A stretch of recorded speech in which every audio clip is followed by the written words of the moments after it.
السلام عليكم يا جماعة. أنا لسه متجوزة من 6 شهور ومحتاجة آخد رأيكم، لأن أول خلاف كبير بيني وبين جوزي كان بسبب الفلوس.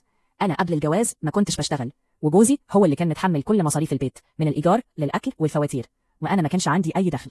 من فترة اتعرفت على ست بتشتغل في الملابس وطلبت مني أطرز لها شوية شغل. تعبت جدا وسهرت ليالي وفضلت أشتغل لحد ما خلصت كل الطلبية. الحمد لله الشغل عجبها، وامبارح جت عندي وادتني أجري. لما مسكت الفلوس حسيت بفرحة كبيرة، لأن دي أول مرة أكسب من تعبي بعد الجواز. قعدت أحسب هعمل بيهم إيه. كنت ناوية أجيب دولاب صغير، وأجيب جزامة، وكمان أجيب شوية هدوم ليا، وأساعد أهلي بمبلغ بسيط. في اللحظة دي دخل جوزي وسألني: الفلوس دي منين؟ قلت له إنها فلوس الشغل. فرح في الأول وقال: الحمد لله، ربنا وسعها عليكي. لكن بعدها فاجئني بكلام صدمني: أنتي هتدفعي إيجار الشهر وكمان هتجيبي مصاريف البيت. افتكرت إنه بيهزر فضحكت، لكنه كان بيتكلم بجد. قلت له: إزاي؟ دي أول مرة أشتغل، والفلوس دي كنت مخططة أجيب بيها حاجات ناقصاني. رد وقال: أنا بقالي 6 شهور بصرف لوحدي، جه دورك تساعديني. قلت له: أنت مرتبك ثابت كل شهر، لكن أنا ممكن الشهر الجاي ما يجيليش شغل خالص.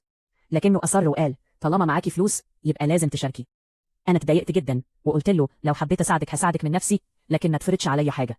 من ساعتها وهو زعلان ومبطل يكلمني، وأنا بقيت محتارة.